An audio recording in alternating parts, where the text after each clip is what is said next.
Bonjour, alors aujourd'hui je vais vous partager un, un jeu de cartes que j'aime particulièrement, que je trouve très parlant, je trouve.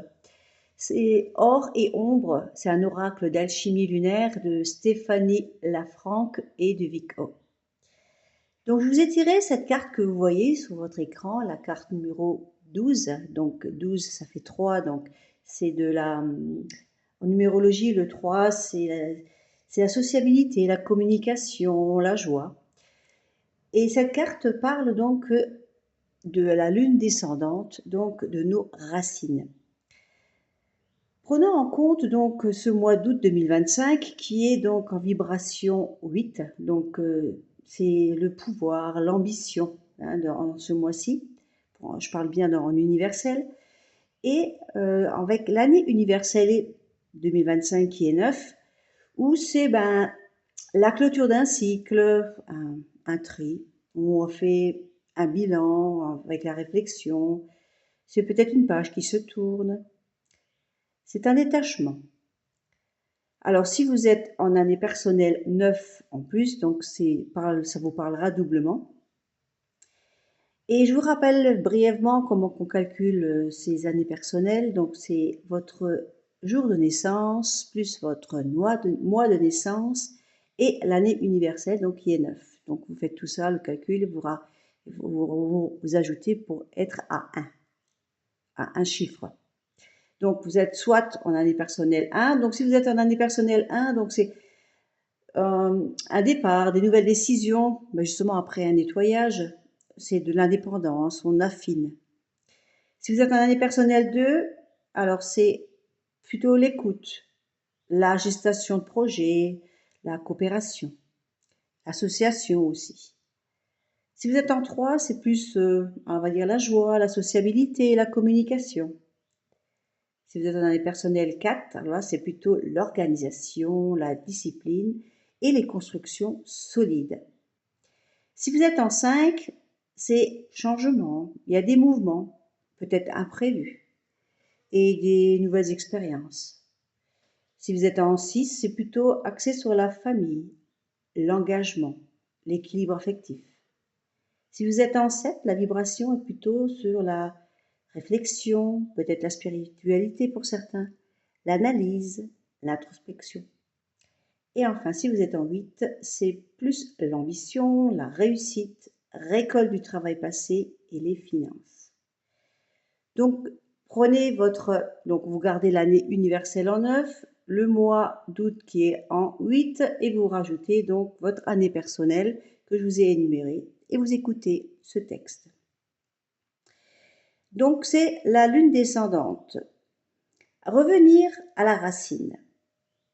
Retrouver les traces du passé. Tel est le message de cette lune. Car tout est inscrit dans le creux de ta main. Regarde ces lignes. Elles dessinent des rivières que tu peux remonter jusqu'à la source.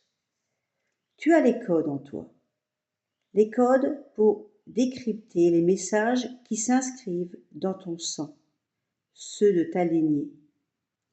Lis dans tes cellules, car tout est écrit. Personne ne peut faire cette lecture pour toi. Tu peux être aidé, mais tu es le seul à parler ce langage ancien. Ces mots venus du front des âges, dans un alphabet que toi seul sais lire. Alors oui, il est peut-être douloureux de creuser, difficile de remonter la rivière, mais parfois, il n'y a pas d'autre option. C'est aussi une opportunité d'honorer ce lien de sang, de tenir en estime cet arbre générationnel. Mais tu n'es pas obligé de tout accepter de ce legs, tu as le choix. Ainsi, tu reprends les rênes, tu te positionnes par rapport à l'ancien. Tu fais clairement le tri de ce que tu acceptes de tes ancêtres, même de ceux que tu ne connais pas, et de ce que tu ne souhaites pas porter. Prendre cette décision est courageux.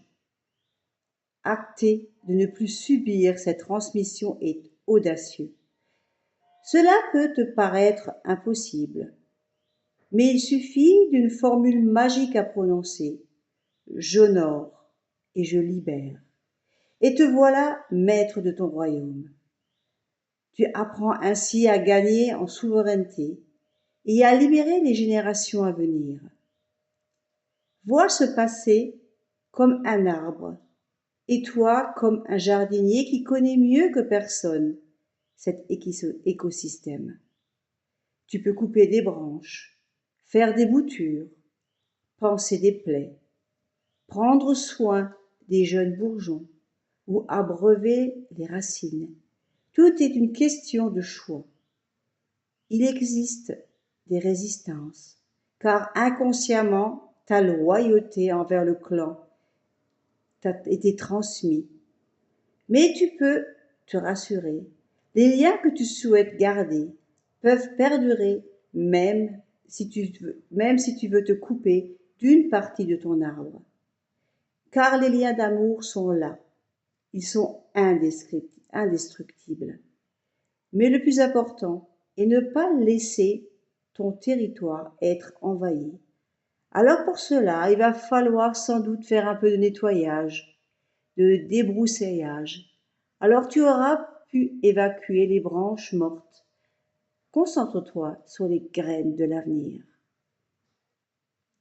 Alors voici quelques clés de transgénérationnel. Te positionner dans ta lignée, dans ton sang. Ta libération, la transmission aussi. Faire des actes conscients, des origines, ta sagesse ancestrale, ton héritage. Voilà tout ce que tu peux faire dans ce mois d'août 2025 avec tout ce que je t'ai dit sur ton année personnelle en plus. Bonne journée à toi, à bientôt.